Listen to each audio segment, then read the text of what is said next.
আৰু আপোনালোকে যেনেকৈ মোক মৰম দিছে আজিলৈ ইমানখিনি মৰম দিছে আশা কৰোঁ সকলোৱে চিনেমাখন চাই মোক সহায় কৰিব বা মৰম দিব বুলি মই সঁচাকৈ আশাবাদী আৰু কিন্তু মই হাঁহিব নোৱাৰোঁ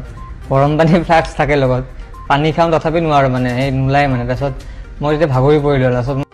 28 বছৰ বয়সত কিশোৰ দাসে চেন্নাইত চিকিৎসাধীন হৈ থকাৰ সময়ত তেখেতৰ মৃত্যু ঘটিল সঁচাকৈ এটা বহুত দুখ লগা খবৰ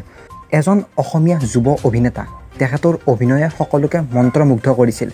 অসমৰ যিটো সকলোতকৈ বেছি ভাইৰেল হোৱা গান তুৰুত সেই গানটোতো কিশোৰ দাসে অভিনয় কৰিছিল সকলোতকৈ বেছি ভাইৰেল হোৱা গান এইটো 60 মিলিয়নৰ ওপৰত ভিউজ গৈছে তো এতিয়া কৰ্কট ৰোগত আক্ৰান্ত হৈ কিশোৰ দাসৰ মৃত্যু হৈছে এয়া আচলতে খুবেই এটা অসমবাসীৰ বাবে বহু এটা দুখৰ খবৰ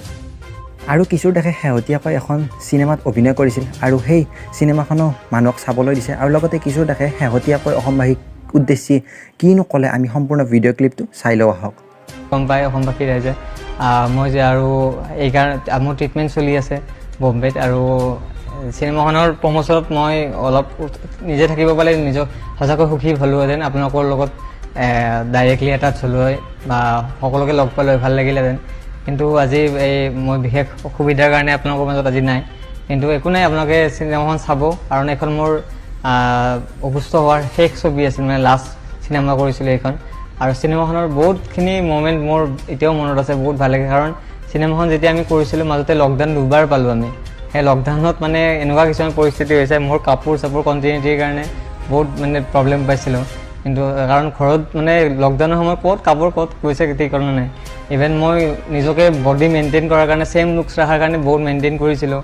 ডাইৰেক্টৰ সমীৰদাক মই বহুতবাৰ কৈছিলোঁ যে কি হ'ব মই শকত হৈ গ'লে দিগদাৰ হ'ব তাৰপিছত মই বহুত মেইনটেইন কৰিলোঁ নিজকে আকৌ য'ত মই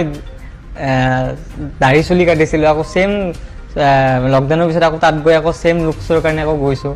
সেইবোৰ কৰিছোঁ তাৰপিছত চিনেমাখনত সঁচাকৈ গোটেই ইউনিটে বহুত কষ্ট কৰিছে চিনেমাখন যিহেতু বহুত কষ্টৰে কৰা গৈছে এখন চিনেমা কৰিবলৈ সকলোৱে গম পায় কিমান কষ্ট হয় আৰু এখন মোৰ যিহেতু মোৰ ৰিচেণ্ট প্ৰজেক্ট ক'ব গ'লে ৰিচেণ্ট প্ৰজেক্ট আৰু এটা সময়ত ডাবিং দি মই যেতিয়া ডাবিং দিছিলোঁ ডাবিং দিয়াৰ এটা কথা ক'ব বিচাৰিছোঁ ডাবিং দি থাকোঁতে মোৰ যেতিয়া মোৰ পেট মানে কিছুমান এনেকুৱা দৃশ্য আছিলে মই হাঁহিব লাগে বহুত জোৰে কিন্তু মই হাঁহিব নোৱাৰোঁ গৰম পানী ফ্লাক্স থাকে লগত পানী খাওঁ তথাপি নোৱাৰোঁ মানে সেই নোলায় মানে তাৰপিছত মই যেতিয়া ভাগৰি পৰিলোঁ তাৰপিছত মই সুমিতাক ক'লোঁ সুমিতা মই ডাবিং দিব নোৱাৰিম তাৰপিছত তেখেতে গুঞ্জন দা থেংক ধন্যবাদ দিব বিচাৰিছোঁ এই ক্ষেত্ৰত তেখেতে সহায় কৰিলে তাৰপিছত মই গুচি গ'লোঁ মই হায়দৰাবাদ গুচিয়ে গ'লোঁ চিকিৎসাৰ কাৰণে তেতিয়া খুব পেটৰ বিষ আছিলে ডাবিং দিয়াৰ সময়ত আৰু চিনেমাৰ কিছুমান মুহূৰ্ত খুব ভাল লাগিছিলে আমাৰ খুব এনজয় কৰিছিলোঁ ৰাতি ধৰক গোটেই হোল নাইট কেতিয়াবা শ্বুটিং কৰিছিলোঁ আৰু খুব আমি এনজয় কৰিছিলোঁ গোটেই টিমটোৱে আৰু আমাৰ গোটেই মানে এটা খুব ধুনীয়া এটা প্ৰজেক্ট আপোনালোকে পাব বুলি মোৰ আশাবাদী কাৰণ চিনেমাখন যিহেতু হাস্যমধুৰ আৰু ৰোমেণ্টিক হয় আৰু ইয়াতে অসমৰ বহুত কেইজন বিশিষ্ট অভিনেতা অভিনেত্ৰী দেখিবলৈ পাব আপোনালোকে আৰু মোৰ ৰোলটো অলপ জমনি আৰু এনেকুৱা ইউনিক ৰোল মই আগতে কৰা নাছিলোঁ আৰু খুব নিজকে হেপ্পী আৰু এনেকুৱা এটা কেৰেক্টাৰ কৰি মই আৰু আশা কৰোঁ সকলোৱে ভাল পাব কাৰণ ছবিখন খুব এণ্টাৰটেইনমেণ্ট আৰু আপোনালোকে ইমান দিনে মোক যিধৰণে মৰম দিছে আশীৰ্বাদ কৰিছে ঠিক তেনেদৰে মই ভাবুক চিনেমাখন চালে মই আৰু বহুত বেছি সুখী হ'ম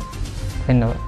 শেষত এটাই কথা ক'ম তেখেতৰ আত্মা য'তেই আছে তেখেতৰ আত্মাই চিৰশান্তি লাভ কৰক য'তেই নাথাকক কিয় তেখেতৰ আত্মাই যদি চিৰশান্তি লাভ কৰে তাৰে আমি কামনা কৰিলোঁ ধন্যবাদ